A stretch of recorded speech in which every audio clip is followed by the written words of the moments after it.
Hi friends, welcome. Baakiyalakshmi இன்னைக்கு எபிசோடில் வந்த இன்ட்ரெஸ்டிங்கான சீன்ஸ் பற்றி பார்க்கலாம்.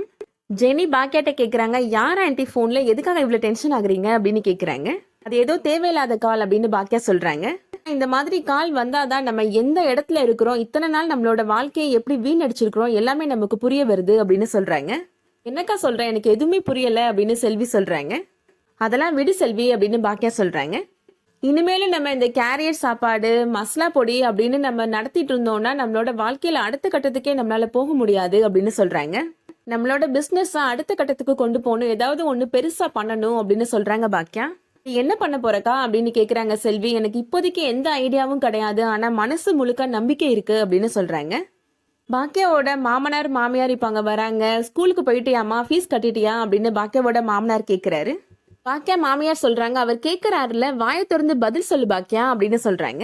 இனியா இப்போ ஸ்கூல் முடிஞ்சு வந்துடுறாங்க. அவங்க எப்படி சொல்லுவாங்க பாட்டி, நான் சொல்றேன் அப்படின்னு சொல்றாங்க. ஃபீஸ் கட்டியாச்சாமா அப்படின்னு கேட்குறாங்க. கட்டியாச்சு பாட்டி அப்படின்னு சொல்றாங்க இனியா. ஆனா அம்மா ஃபீஸ் கட்டல பாட்டி, அப்பா தான் வந்து ஃபீஸ் கட்டினாரு அப்படின்னு சொல்றாங்க.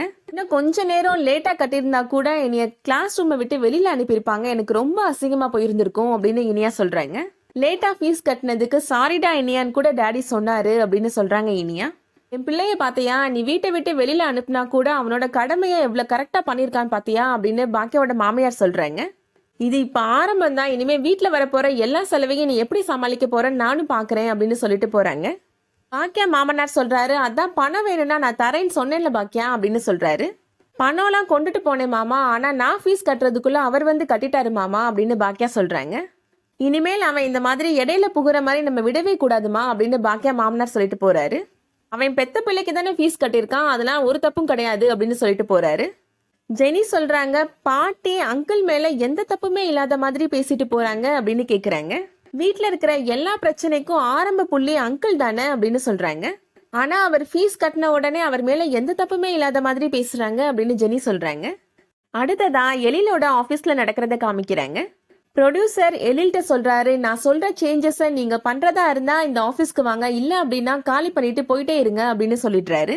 எழிலோட ஃப்ரெண்டு எழில்கிட்ட சொல்றாரு, இந்த ப்ரொடியூசர் இப்ப முடியாதுன்னு சொல்லிட்டாருன்னா அதுக்கப்புறமா நம்ம கதையை எடுத்துட்டு இன்னொரு ப்ரொடியூசர்கிட்ட போய் கொடுக்கணும், அதுக்கப்புறம் அதுக்கே ஒரு 6 மாசம் ஆயிரும்டா அப்படின்னு சொல்றாரு. நம்ம தொழில இந்த மாதிரி பெரிய இடைவெளிலாம் விழக்கூடாதுடா அப்படின்னு சொல்றாரு.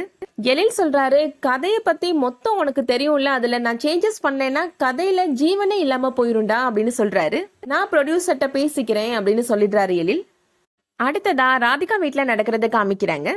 ராதிகா அம்மா கேக்குறாங்க, மயூ ஸ்கூலுக்கு போயிட்டு வந்தையே என்ன சொன்னாங்க அப்படின்னு கேக்குறாங்க. மயூவை ஸ்கூலுக்கு வர சொல்லிட்டாங்கம்மா அப்படின்னு சொல்றாங்க. அப்புறம் ஏன் டல்லா இருக்கிற அப்படின்னு கேக்குறாங்க. நான் ஸ்கூல்ல வச்சு கோபியை பார்த்தேம்மா அப்படின்னு சொல்றாங்க. கோபி எதுக்காக அங்க வந்தாரு அப்படின்னு ராதிகாவோட அம்மா கேக்குறாங்க. இனியாவுக்கு ஃபீஸ் கட்டுறதுக்கு இன்னைக்கு தான் லாஸ்ட் டேட்டா, அதை கட்டிட்டு போறதுக்காக வந்திருந்தாரு அப்படின்னு சொல்றாங்க. பாக்கியா ஃபீஸ் கட்டாம விட்டுட்டாங்களா அப்படின்னு சொல்றாங்க.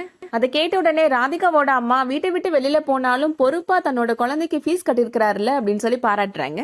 கோபி இப்படி தனியா இருக்கிறதுக்கு நான் தான் காரணம் அப்படின்னு எனக்கு ரொம்ப கில்ட்டியா இருக்கு அப்படின்னு சொல்றாங்க ராதிகா. ராதிகாவோட அண்ணே சொல்றாரு, நீ உடனே கோபியை கல்யாணம் பண்ணிக்கோமா அப்படின்னு சொல்றாரு. ராதிகா சொல்றாங்க, இப்போதைக்கு எனக்கு கோபி மேல பரிதாபம் மட்டும்தான் இருக்கு, நீங்க கல்யாணம் பண்ணணும் அப்படின்னு அடுத்த கட்டத்துக்குலாம் யோசிக்காதீங்க அப்படின்னு முடிவா சொல்லிடுறாங்க.